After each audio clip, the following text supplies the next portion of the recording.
Hello students, आज की इस वीडियो में आज मैं कक्षा 12वीं वाले विद्यार्थियों को भूगोल सब्जेक्ट से भी प्रश्न देने वाला हूँ।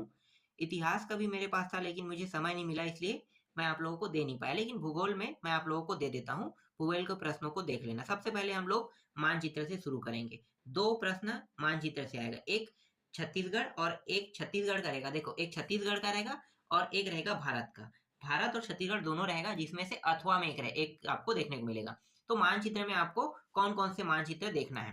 तो देखो, मानचित्र 25 अध्याय में आपको मिलेगा भूगोल के, और इसमें जो जगह है उनको टिक करना है। जैसे सबसे बड़ा क्षेत्रफल वाला राज्य पूछेगा, तो सबसे बड़ा क्षेत्रफल वाला राज्य कौन सा है?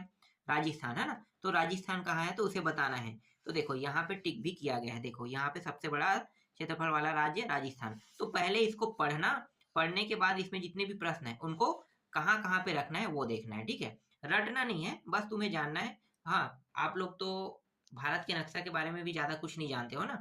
भारत के नक्शा में कौन कौन राज्य कहाँ है, कौन सा कहाँ है। जैसे ये जो राज्य है जम्मू कश्मीर था, है ना। तो जम्मू अब अलग हो गया है, कश्मीर वाला हिस्सा अलग हो गया है। फिर ये राजस्थान है, ये मध्य प्रदेश है, ये अपना छत्तीसगढ़। छत्तीसगढ़ के नक्शा तो देखे होंगे, है ना। ये उड़ीसा है, ये ये उड़ीसा हो गया, आंध्र प्रदेश हो गया। ये आंध्र प्रदेश दो हिस्सा हुआ है। तो मुझे पता है, ठीक है, जितना भी नक्शा में जितने भी राज्य है सब चीज मुझे पता है, लेकिन आपको भी पता होना चाहिए। तो इसको, और ऐसा तो नहीं आएगा एकदम सरल सरल आएगा। देखो, यहीं से उठाएगा, 5 टॉपिक उठाएगा और 5 टॉपिक कोई भी उठा सकता है। इसके साथ साथ इसको भी देख लो। कई बार क्या होता है कि रेल लाइन बताओ, बस लाइन बताओ, है ना, तो रूट को पूछा जाता है। तो इन दोनों को देख लेना, कैसे कैसे। कहीं पर्वत पूछेगा, है ना। चाय उत्पादन सबसे ज्यादा कहाँ होता है तो पूर्वी क्षेत्र में होता है। जैसे ये एरिया चाय उत्पादन के लिए, तो यही चीज पूछेगा।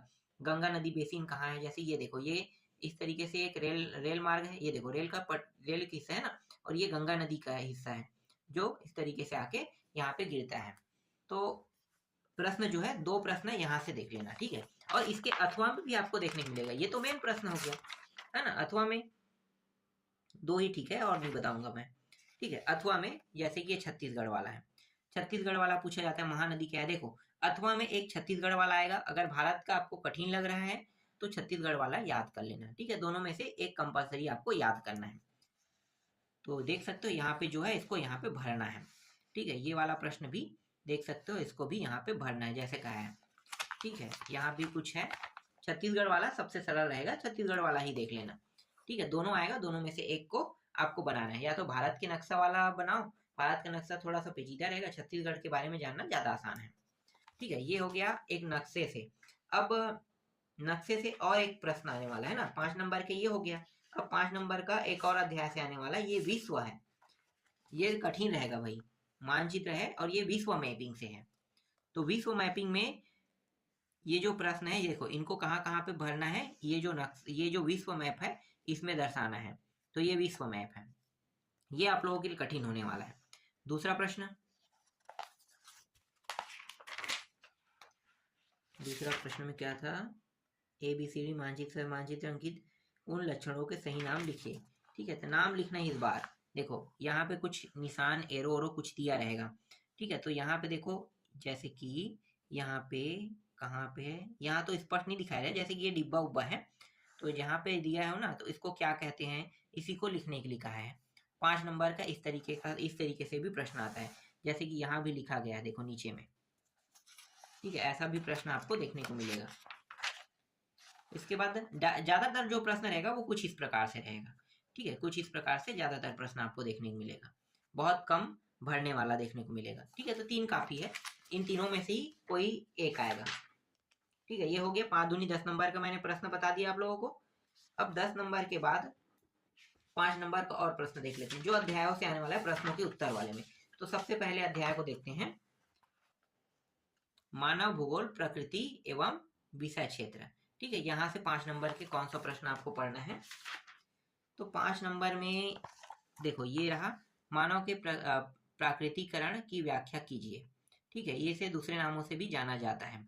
मानव भूगोल की परिभाषा लिखते हुए मानव के प्रकृतिकरण की व्याख्या कीजिए, एक हो गया, ठीक है। दूसरा, मानव भूगोल के विषय क्षेत्र पर एक टिप्पणी लिखे, दूसरा। तीसरा, मानव भूगोल की परिभाषा दीजिए तथा इसकी प्रमुख प्रकृति की विवेचना कीजिए। और ये मानव भूगोल के अध्ययन की 3 विचारधाराओं का वर्णन कीजिए। ठीक, इसमें ज्यादा नहीं है, 4 ही 5 प्रश्न है, इनमें पांचों प्रश्नों को देखना है। ठीक है, इनमें से एक प्रश्न एक प्रश्न ऊपर में रहेगा, एक प्रश्न अथवा में देखने को मिलेगा। तो यहाँ से 5 को अगर पढ़ते हो तो 5 नंबर यहाँ पे फिक्स हो जाएगा। एक प्रश्न यहाँ से 100% है ना, तो एक प्रश्न समझो यहाँ से फिक्स हो रहा है। इसके बाद अध्याय 2 पे आते हैं। अध्याय 2, 1 मिनट, अध्याय 2 भी है ना, हाँ अध्याय 2 भी है 5 नंबर का। देखो अध्याय 2 एकदम छोटा छोटा प्रश्न है इसमें, मतलब प्रश्न छोटा छोटा नहीं, कहने का मतलब ये है कि इसमें ज्यादा प्रश्न नहीं है। विश्व जनसंख्या वितरण घनत्व और वृद्धि दिया हुआ है। यहाँ से 5 नंबर में जैसे कि जनांकी संग्रहण के 3 पूछा है, इसके चांसेस कम है। ठीक है, इसको छोड़ देना है या डायरेक्ट आ जाओ यहाँ पे। जनसंख्या की धनात्मक वृद्धि कब कब होती है ना, तो ये वाला प्रश्न हो गया एक, इसको आपको देखना है। तीसरा को देखना है, ठीक है, ये भी। चौथा और पांचवा स्केल बार से छोड़ देना। ठीक है, पांचवा ऐसे नहीं आएगा, छठवा आता है। जैसे ये प्रश्न है, इसको देखना है। अब ये जो जनसंख्या घनत्व है, इससे प्रश्न अभी तक तो नहीं बना है, और बाई चांस इससे बन जाए तो अब इसे देख लेना। चाहो तो आप छोड़ सकते हो ना, ये मैं कंपलसरी रख रहा हूँ। आएगा तो यहाँ पे एक अथवा में आएगा, तो भाई अथवा वाला नहीं बनाना चाहते हो तो इनको छोड़ सकते हो। तो जैसे कि ये पहला प्रश्न है, चांसेस बहुत कम है यहाँ से प्रश्न आने के। ठीक है, पहला। दूसरा है ग्रामीण जनसंख्या का नगरों की ओर प्रवास के कारण को स्पष्ट कीजिए। दूसरा हो गया साक्षरता को प्रभावित करने वाले कारकों को। देखो ये कंपलसरी है ना, इस अध्याय से बहुत कम चांस है प्रश्न आने के, और आ जाए तो एक अथवा में आपको देखने को मिलेगा। विश्व में लिंगानुपात महिलाओं के प्रतिकूल प्रतिकूल है, कारण बताइए। और जनसंख्या के ग्रामीण नगरीय संगठन का वर्णन कीजिए। ठीक है, ये है। तो 5 ही प्रश्न है इसमें। अब भाई मैं तो कहूँगा छोड़ो मत। इसके बाद मानव विकास यहाँ से भी है, मानव विकास से देख लेते हैं। चलो अगर मानव विकास को, अगर इसको दूसरा को नहीं छोड़ते हो तो इसको भी, ये यहाँ से प्रश्न आते हैं ना। मानव विकास किसे कहते हैं? मानव विकास के 4 स्तंभों की व्याख्या कीजिए। 5 नंबर में ये आ सकता है, यहाँ से प्रश्न आते हैं।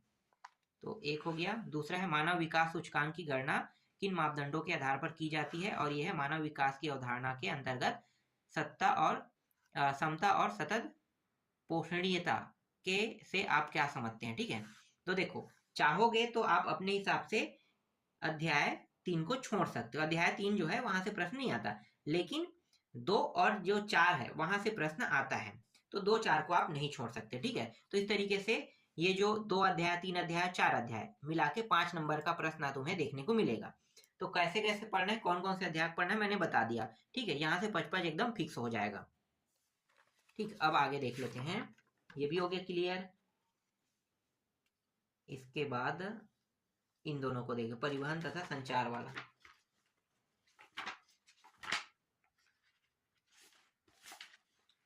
देखो परिवहन तथा संचार है ना, यहां से भी प्रश्न तुम्हें देखने को मिलेगा। तो जैसे कि ये प्रश्न है, एक प्रश्न ये हो गया 5 नंबर में। 5 नंबर में ये वाला प्रश्न हो गया, इसके चांसेस बहुत कम रहेगा। ये वाला टिक हो गया तो देख लेना। ठीक है, इसके चांसेस कम है। और स्पष्ट कीजिएगा, राष्ट्रीय महामार्ग हो गया, और एक हो गया राज्य मार्ग, मतलब महामार्ग। ठीक है, और ये प्रश्न भी इंपॉर्टेंट है। ठीक, इसके बाद ये जो अंतरराष्ट्रीय व्यापार है यहाँ से भी आएगा। तो यहाँ से ना बहुत कम चांस है प्रश्न आने के। जो भी प्रश्न आएगा अथवा में वहीं से आ जाएगा। एक प्रश्न इसको देख लेना, एक प्रश्न ये, और एक प्रश्न ये, 2 अध्याय मिला के प्रश्न देखने मिलेगा। तो 6-7 प्रश्न ही पढ़ना है, 5 नंबर एकदम फिक्स हो जाएगा यहाँ से। ठीक है, ये भी हो गया। अब आते हैं भौगोलिक, हाँ ठीक है 23वां में, भौगोलिक परिप्रेक्ष्य में चयनित कुछ मुद्दे एवं समस्याएं। चलो इसको देख लेते हैं। देखो ये वायु प्रदूषण, यहाँ से प्रश्न नहीं, इस अध्याय से नहीं बनेगा, इस अध्याय से चांस कम है ना। चाहो तो पूरा छोड़ सकते हो, फिर भी मैं बता देता हूँ। देखो वायु प्रदूषण है, सरल टॉपिक है, आ जाए तो अच्छी बात है, बेनिफिट हो जाएगा। भारत में जल प्रदूषण की प्रकृति का वर्णन कीजिए, दूसरा प्रश्न है ना। ये अध्याय ही पूरा छोड़ सकते हो, 5 नंबर में यहाँ से चांस नहीं है। भारत में गंदी बस्तियों की समस्या का वर्णन और भू निम्नीकरण कम करने के उपाय। ठीक है, समय रहेगा तो पढ़ लो, ऐसी बात है, मैं ये नहीं कह रहा हूँ कि 100% इसे छोड़ दो, ये वाला प्रश्न है। अब जो प्रश्न 5 नंबर के आएगा ना वो इस अध्याय से आता है, छत्तीसगढ़ लोक और अर्थव्यवस्था से। तो चलो मैं बता देता हूँ कौन कौन सा प्रश्न तुम्हें पढ़ना है। देखो पहला ये प्रश्न है, ठीक है, दूसरा को भी पढ़ना है। तीसरा प्रश्न छत्तीसगढ़ राज्य के जनसंख्या वितरण एवं घनत्व का वर्णन कीजिए, और ये 5वां प्रश्न भी तुम्हें पढ़ के जाना है। और चौथा भी तो है ना, चौथा भी यहीं से आएगा प्रश्न, ठीक है। इसके पीछे वाले अध्याय को छोड़ दोगे तो यही को पढ़ना पड़ेगा, यहाँ से थोड़ा प्रश्न ज्यादा देखना पड़ेगा क्योंकि यहीं से प्रश्न बन रहे हैं सारे प्रश्न। तो ये हो गया, ये वाला भी, और ये 8वां भी, 9वां और 10वां को भी पढ़ना है, 9वां और ये 10वां, ठीक है। इतने प्रश्न है इसमें। इसके अलावा यूनिट 3, देखो यूनिट 3 है ना, और यूनिट 7 है, यहाँ से भी 55 अंक के प्रश्न आने वाले हैं। तो यूनिट 3 और यूनिट 5 के 55 नंबर के प्रश्नों को अभी तक मैंने ढूंढा नहीं है, कौन सा आएगा मुझे क्लियर नहीं है, इसलिए मैं इसे अभी रोक रहा हूँ। जैसे ही मिल जाएगा मैं आपको तुरंत बता दूंगा।